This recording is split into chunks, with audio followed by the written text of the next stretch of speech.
Next 9.2 exercise का question number 1। हमारे पास एक फिगर दे दी, सर्कल दे दिया जिसका सेंटर O है, उसमें एंगल COF दे दिया। एंगल COF हमारे पास 150 है और हमसे मांग रहा है एंगल OCF यानी OCF एंगल और एंगल CFD मांग रहा है। ठीक है, तो इस क्वेश्चन के अंदर दो छोटी छोटी मिस्टेक्स हैं बेटा। आपको एक तो ये बता दूं, ये देखें ये C और ये C आपका रिपीट हो गया, तो इस C को हम E कर लेंगे। दूसरा चीज़, इस क्वेश्चन के अंदर या तो बताना चाहिए था कि दोनों कॉर्ड्स आपस में इक्वल डिस्टेंस हैं, ठीक है, या ये ट्रायंगल आइसोसेलेस है, दोनों में से कोई एक चीज़ इसको बतानी चाहिए थी। तो वो इस क्वेश्चन में हम खुद अपनी तरफ से ऐड कर लेंगे। तो ये था हमारा क्वेश्चन नंबर 1। तो आओ बच्चों देखो इस क्वेश्चन को हम कैसे सॉल्व करते हैं। डायग्राम हमने ड्रॉ कर ली हुई है। अब हमने एक क्वेश्चन में ऐड किया था कि हमारा OC और OF जो है वो आपस में बराबर है। तो हम लिख लेते हैं कि हमारा एंगल इस ट्राइंगल के अंदर OCF जो है, ये वाला एंगल OCF और एंगल जो हमारा OFC है, ये दोनों इक्वल हैं और x के इक्वल हैं। कौन सा, ये देखें OFC और OCF, ये दोनों एंगल इक्वल हैं और दोनों x के इक्वल हैं। इक्वल क्यों है, याद रखें, आपको पहले भी बताया गया है कि किसी एक ट्राइंगल के अंदर कोई सी दो साइड है, फॉर एग्जांपल इस साइड और इस साइड को हमने इक्वल ले लिया। अगर किसी एक ट्राइंगल के अंदर दो साइडें इक्वल हों तो उनके अपोजिट एंगल इक्वल होते हैं। तो इस साइड का अपोजिट एंगल ये है और इस साइड का अपोजिट एंगल ये है, तो इसका मतलब दोनों एंगल्स आपस में इक्वल है। तो ये चीज़ गिवन नहीं थी, ये दोनों साइडें इक्वल नहीं गिवन थी, हमने खुद से ऐड की।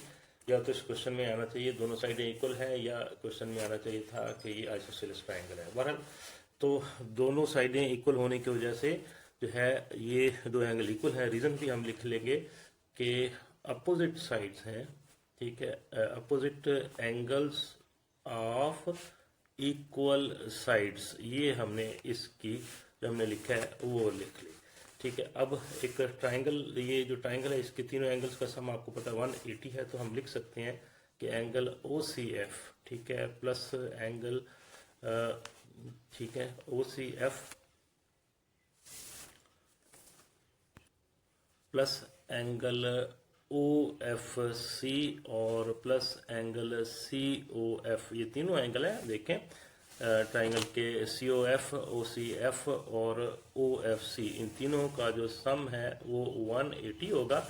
ये दोनों एंगल इक्वल भी हैं, इनकी वैल्यूज हम पुट कर लेते हैं x प्लस x, और COF आपके पास गिवन 150 है। तो ये अब आपका यूं बन जाएगा, x और x बेटा आपका 2x हो जाएगा। तो 180 में से आप 150 दूसरी तरफ जाके माइनस कर लेंगे, तो x बच्चों आपका आ जाएगा 30 डिवाइडेड बाय 2। ठीक है, तो मतलब 15 डिग्री। अब इसका मतलब क्या हुआ कि हमारे पास जो एंगल OCF था, एंगल OCF और एंगल OFC दोनों इक्वल थे, ये दोनों 15 डिग्री के हैं। एक तो हमारा एक पार्ट इस क्वेश्चन का सॉल्व हो गया। ठीक है, और यही एंगल हमारा आगे काम आएगा।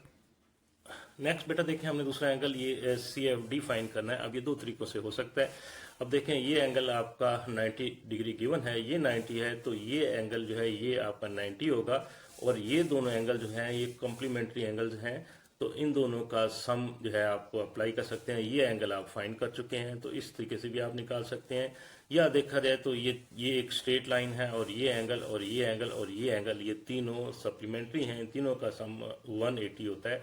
तो आप इन दोनों में से कोई भी चीज़ आप लिख सकते हैं। तो हम लिखेंगे कि हम लिख लेते हैं कि एंगल हमारा OFE, एंगल का E हमने अपनी तरफ से ऐड किया, नाम चेंज कर लिया, ठीक है, बुक के अंदर आपका गलत लिखा हुआ था, प्लस एंगल OFC, ठीक है, OFC और प्लस एंगल CFD जो हमने फाइंड करना है वो 180 है, और इसकी रीज़न क्या है, ये आपके सप्लीमेंट्री हैं। ठीक है,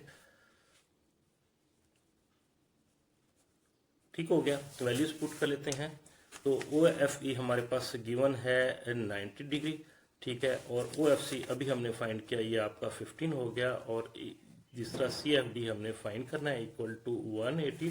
तो एंगल जो आपका CFD वो आ जाएगा 180 माइनस, ये इधर आके माइनस हो जाएंगे, ये आपका 105 हो जाता है।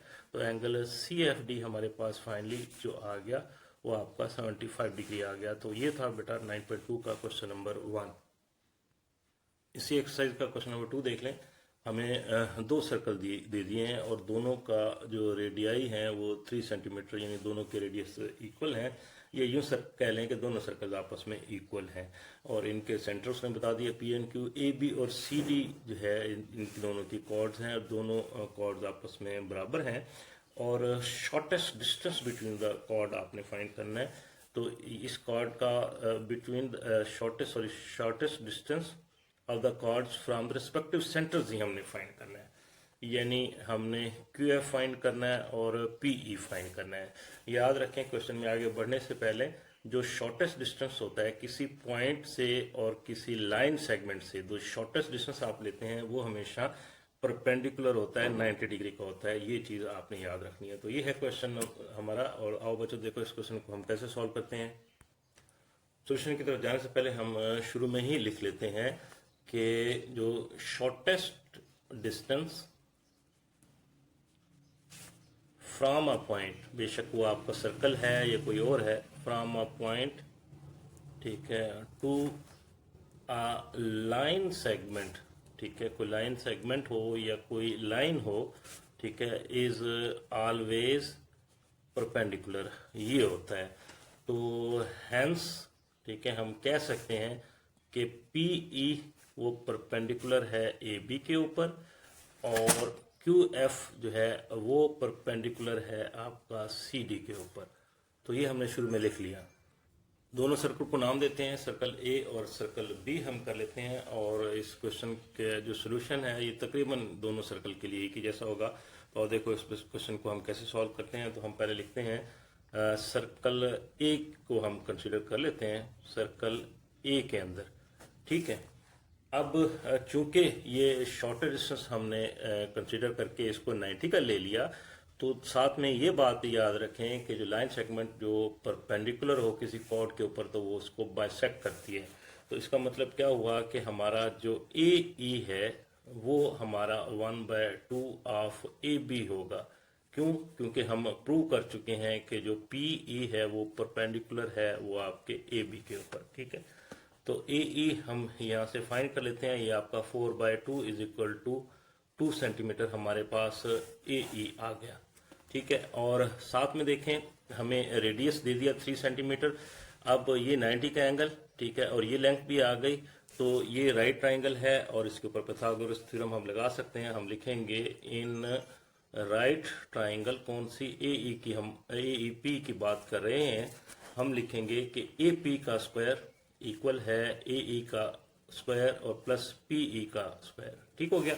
तो ए पी आपका 3 है, 3 का स्क्वायर, ए ई अभी आपने फाइंड किया 2 का स्क्वायर और पी ई आपने फाइंड करना है। ये ऐसे रहेगा, पी ई को आप एक साइड पे कर लेते हैं, पी ई का स्क्वायर आ जाएगा ये 9 और -4, तो पी ई बच्चों आ गया 5 का स्क्वायर रूट सेंटीमीटर। तो ये हमारा एक पार्ट हो गया सॉल्व। अब इसी तरीके से दूसरे सर्कल में ले लेते हैं। सर्कल बी में भी उसी तरीके से चीजें हम करेंगे। तो हम लिख लेते हैं सर्कल, ठीक है, बी की हम बात कर रहे हैं। तो इसमें भी हम लिखेंगे कि जो सी एफ है वो 1/2 ऑफ एफ डी है, ठीक है, क्योंकि इसमें भी हम पहले से ही प्रूव कर चुके हैं कि क्यू एफ जो है वो परपेंडिकुलर है आपका सी डी के ऊपर। तो सी एफ उसी तरीके से जैसे उस पार्ट में हुआ, ये 4/2 हो जाएगा, ये आपका 2 सेंटीमीटर आ जाएगा। और इसमें भी जो सी क्यू है, रेडियस गिवन है 3 सेंटीमीटर, और ये ट्राइंगल भी आपकी उसी तरीके से राइट ट्राइंगल बन गई, ठीक है। तो अब उसी तरीके से हम लिखेंगे इन राइट ट्राइंगल, कौन से वाली, सी एफ क्यू की हम बात कर रहे हैं। हम लिखेंगे कि सी क्यू का square is equal to C F का स्क्वायर और प्लस क्यू एफ का स्क्वायर, ठीक है। तो सी क्यू आपका 3 है, 3 का स्क्वायर, सी एफ अभी आपने निकाल लिया 2 का स्क्वायर, और क्यू एफ आपने फाइंड करना है। तो क्यू एफ को एक साइड पे ले जाते हैं, क्यू एफ का स्क्वायर हो जाएगा 9 - 4, तो क्यू एफ आ जाएगा आपका 5 का स्क्वायर रूट सेंटीमीटर। तो ये भी बराबर आ गया। तो हम लिखेंगे कि हेंस, ठीक है, डिस्टेंस ऑफ बोथ कॉर्ड्स, ठीक है, फ्रॉम रेस्पेक्टिव सेंटर्स, ठीक है, उनके जिन जिन के जो जो उनके सेंटर है, ठीक है, इज इक्वल। तो ये था बेटा हमारा क्वेश्चन नंबर 2।